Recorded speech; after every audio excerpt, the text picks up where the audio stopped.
আজ আমি সংক্রান্তিতে খেতে বসেছি আর কি। দেখো আমার মা কি কি রান্না করেছে।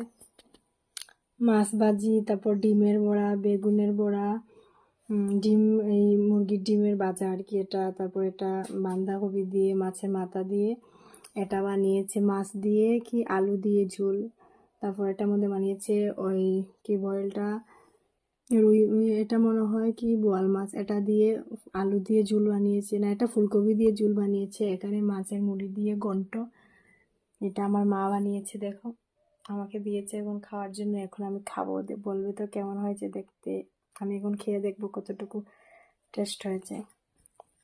মা বানিয়েছে যেহেতু এটার অনেক টেস্ট হবে খেতে। টেস্ট তো আছে, সবগুলো খেয়ে নিয়ে ওইগুলো খেতে অনেক টাইম লাগবে। আপনাদের খাওয়া দাওয়া হলো নাকি বলবে তো কমেন্ট করে। আমি খেয়ে নিই, কেমন, বাই।